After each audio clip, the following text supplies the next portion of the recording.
chamo Christopher, sou ministro extraordinário da Eucaristia aqui na Matriz Santo Berta e venho como catequista dar continuidade a este quadro maravilhoso, Professio Fidei, que vem do latim Profissão de Fé. Pois bem, vimos todos os dogmas sobre Deus e finalizamos com o dogma da Santíssima Trindade. Ou seja, já sabemos que temos um Deus só, né? Mas em três pessoas distintas, né? O Pai, o Filho e o Espírito Santo. E esses três são um só, porque eles possuem a única essência e natureza divina, pois é um só Deus. E hoje, por um acaso, vamos começar os dogmas sobre Jesus Cristo. E o primeiro deles é Jesus, verdadeiro Deus, Filho de Deus por essência.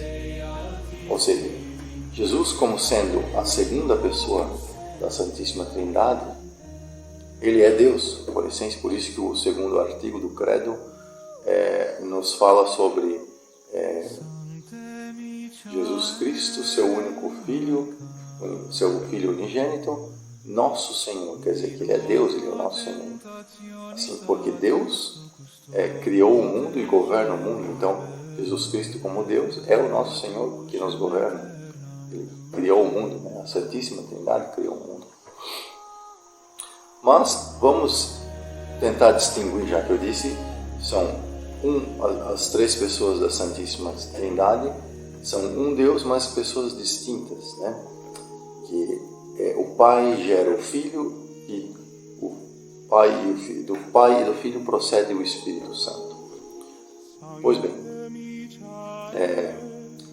é dito, né, no Credo Niceno, né, que é verdadeiro Deus e verdadeiro homem, gerado e não criado, né? Como eu falei, o Pai gera o Filho e do Pai e do Filho procede o Espírito Santo na eternidade, gerado porque não é criado no instante do tempo, é gerado na eternidade, quer dizer, sempre existiu. Mas a Bíblia atribui, passagens bíblicas e a nossa doutrina católica atribui que a sabedoria é Jesus Cristo, o Filho, a segunda. O Pai é o ato puro, o Filho é a sabedoria e o Espírito Santo é a vontade, é o amor. Portanto, sabedoria, né? Deus criou o mundo como Deus Pai criou o mundo como ato puro através da sabedoria que é Jesus Cristo. Por meio da vontade, o amor em criar coisas. Então, justamente a sabedoria, o Logos, né? Por isso a palavra, o Verbo, é Jesus Cristo. E o Verbo, então, se fez carne. Então, imagina que eu estou pensando na garrafa que está na minha mente, mas o meu ato de criar a garrafa com o conhecimento sobre os atributos da garrafa, eu utilizo esse conhecimento, esse planejamento para construir a garrafa através da minha vontade de exercer o esforço em criar a garrafa. Mais ou menos dessa maneira que se cria, né? O ato do Senhor. Então, o Logos, né? Por isso, os gregos, antigamente, os filósofos entendiam o Logos como algo que governasse o mundo, mas era impessoal. Não tinha preocupação com cada ente, né? Cada um de nós.